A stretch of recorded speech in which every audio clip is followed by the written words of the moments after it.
Hello students, आज हम read करेंगे हमारे सेकंड चैप्टर का पेज नंबर 30 से लेकर 32 तक।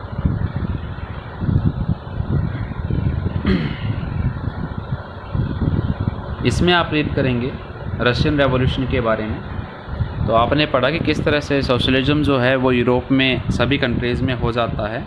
सोशलिज्म की फीलिंग आ जाती है, कैपिटलिस्ट जो है उनके अगेंस्ट एक मूवमेंट चलती है। तो रशिया का एग्जांपल यहाँ पर लिया गया है, रशियन रेवोल्यूशन।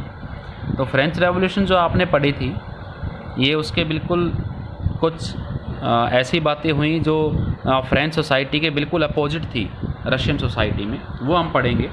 तो रशियन रेवोल्यूशन के फर्स्ट जो 2 टॉपिक्स हैं हमारे, उनके अंदर हम पढ़ेंगे कि रशियन एम्पायर 1914 में कौन सा एम्पायर वहाँ पर रूल कर रहा था रशिया के अंदर, कि वहाँ पर कोई किंग था या मोनार्की थी, क्या था।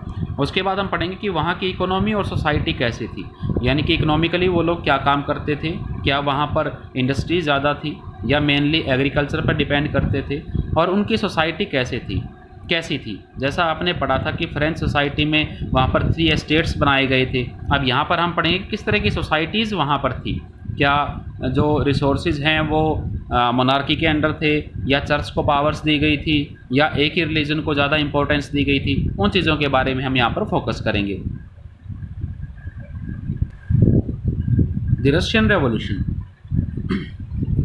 In one of the least industrialised of European states, this situation was reversed. Socialists took over the government in Russia through the October Revolution of 1917. एक ऐसा स्टेट, यूरोपियन स्टेट, जहाँ पर लिस्ट इंडस्ट्रियलाइज्ड था वो, यानी कि बहुत ही कम इंडस्ट्रीज़ वहाँ पर थी।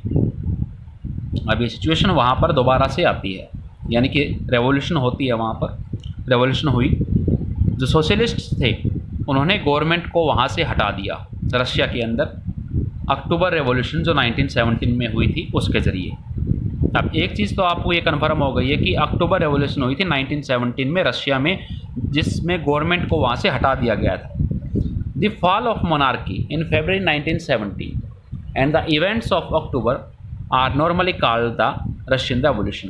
अब देखिए, यहाँ पर मोनार्कियल गवर्नमेंट थी, फरवरी 1917 में उसको हटा दिया गया, मीन वो गिर गई। और उसके बाद जो अक्टूबर में जो इवेंट्स हुई थी, जो ये इवेंट्स हमने ऊपर पढ़ी, तो इन्हें नॉर्मली रशियन रेवोल्यूशन के नाम से जाना जाता है। How did this come about? यह सब कैसे हुआ?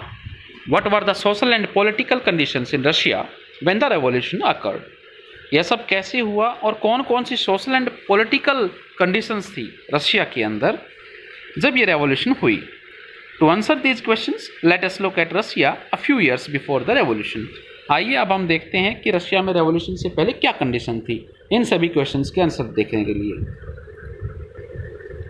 The Russian empire in 1914 tsar Nicholas second. अब जार कहा जाता है, रशिया के जो किंग थे, मोनार्कियल गवर्नमेंट जो थी, उनका जो भी रूलर होता था उसको जार कहा जाता था।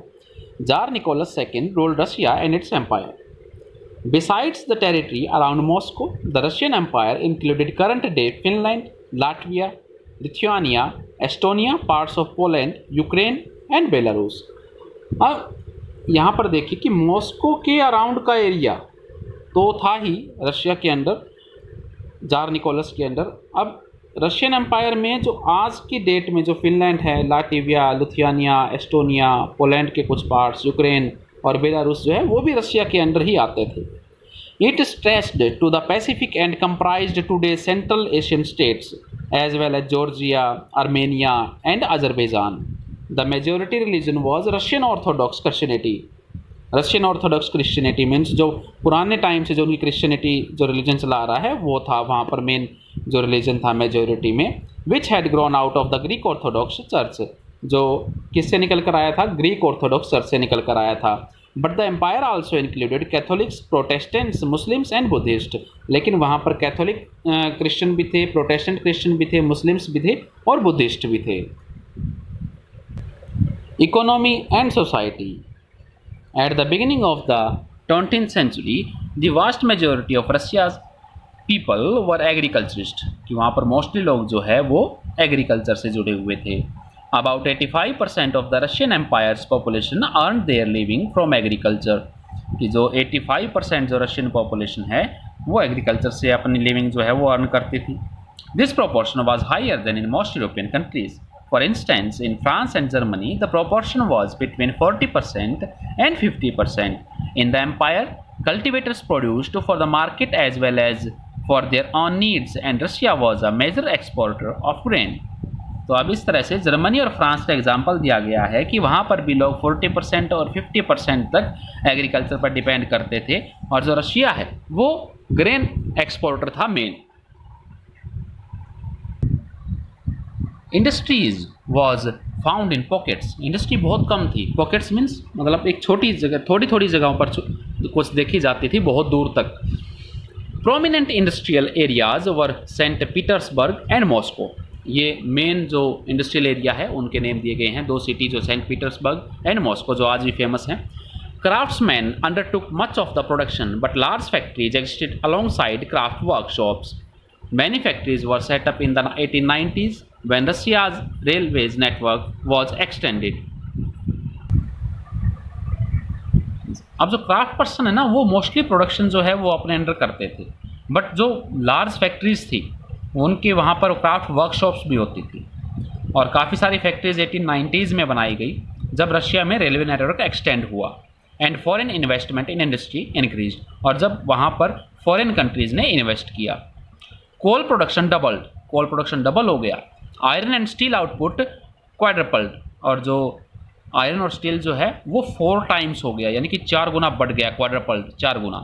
Bye the 90s in some areas factory workers and craft person were almost equal in number. कि जो वर्कर्स होते थे, फैक्ट्री वर्कर्स, क्राफ्ट पर्सन जो है वो इक्वल नंबर में ही होते थे। Most industries was a private property of industrialists. Government supervised large factories to ensure minimum wages and limited hours of work. But factory inspectors could not prevent rules being broken. In craft units and small workshops, the working day was sometimes 15 hours compared with 10 or 12 hours in factories. Accommodation varied from rooms to dormitories. अब इसमें कहा गया है कि जो mostly जो industries थी वो प्राइवेट प्रॉपर्टी थी। अब गवर्नमेंट सुपरवाइज करती थी उनको कि उनमें जो लेबर जो काम कर रहे हैं, जो वर्कर्स काम कर रहे हैं, उनको मिनिमम वेजेस मिले, और उन्हें काम करने का टाइम जो फिक्स किया गया था कि भी उतने ही घंटे काम करें, ज़्यादा नहीं करें। लेकिन जो फैक्ट्री इंस्पेक्टर होता था वो इन सब चीज़ों को रोक नहीं सका। और कई बार क्राफ्ट यूनिट और स्मॉल वर्कशॉप में क्या होता था कि जो वर्किंग आवर्स होते थे एक दिन में वो 15 आवर्स तक हो जाते थे, जबकि 10 और 12 आवर्स फिक्स किया गया था फैक्ट्रीज़ के लिए। अकोमोडेशन भी अलग अलग था, रूम से लेकर डॉर्मिटरीज। डॉर्मिटरीज होता है हॉस्टल्स, सोने का कमरा हम कह सकते हैं, कि सभी हर जगह पर अलग अलग था। Workers were divided social group. और वर्कर्स भी अलग अलग सोशल ग्रुप्स में डिवाइड थे। Some had strong links with the villages from which they came. कुछ के तो रिलेशन स्ट्रॉन्ग थे अपने गांव से जहाँ से वो आए थे। Others had settled in cities permanently, और कुछ सिटीज़ में परमानेंटली सेटल हो गए थे।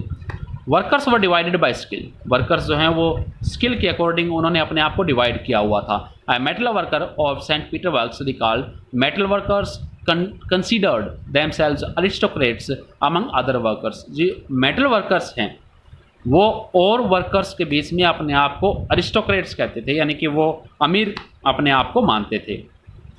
Their occupation demanded more training and skill. उनका जो ऑक्यूपेशन था उसमें ज़्यादा ट्रेनिंग और स्किल की ज़रूरत होती थी। Women made up 31% of the factory labor force by 1914, but they were paid less than men, between half and 3/4 of a man's wage।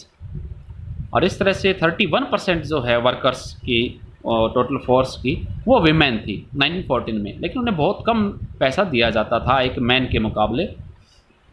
लगभग एक मैन के अगर कंपैरिजन में अगर हम देखें तो उन्हें आधी सैलरी दी जाती थी या 3/4 दिए जाते थे उनको। Divisions among workers showed themselves in dress and manners too. उनकी अब ये जो सोशल डिवीजन है ये उनकी ड्रेस में और मैनर्स में भी दिखाई देता था। Some workers formed associations to help members in times of unemployment और financial hardship, but such associations were few. अब वहाँ पर एसोसिएशंस भी बनाई कुछ वर्कर्स ने मिलकर कि जो उन मेंबर्स की हेल्प करती थी जो अनएम्प्लॉय हो जाते थे या जिनको फाइनेंशियल हार्डशिप आ जाती थी, लेकिन ऐसी एसोसिएशंस बहुत कम थी। Despite divisions, workers did unite to strike work when they disagreed with the employers about dismissals or work conditions. In division के बावजूद भी वर्कर्स जो हैं स्ट्राइक कर देते थे, काम रोक देते थे जब वो डिसएग्री होते थे अपने एम्प्लॉयर से। किसी का डिसमिसल किया जाता था, किसी को डिसमिस कर दिया जाता था, या फिर कोई वर्क कंडीशन जो है वो सही नहीं होती थी, वो काम रोक देते थे। These strikes took place frequently in the textile industries during 1896-97 and in the metal industry during 1902। और ये स्ट्राइक्स जो हैं वो होती रहती थी 1906 से 1907 के बीच में, और मेटल इंडस्ट्री में 1902 के अंदर। In the country side peasants cultivated most of the land. Country side में जो पीजेंट्स हैं वो मोस्टली लैंड को कल्टिवेट करते थे। But the nobility, the crown and the Orthodox church on large properties, उनके पास लार्ज प्रॉपर्टी होती थी। जो नोबिलिटी है यानी कि अमीर लोग, रिच पर्सन, अरिस्टोक्रेसी जो है, और क्राउन यानी कि जो रूलर है, ऑर्थोडॉक्स चर्च यानी कि चर्च के हाथ में पावर, उनके पास लार्ज प्रॉपर्टीज़ हैं। Like workers peasants too were divided, और वर्कर्स पीजेंट भी वहाँ पर डिवाइड थे।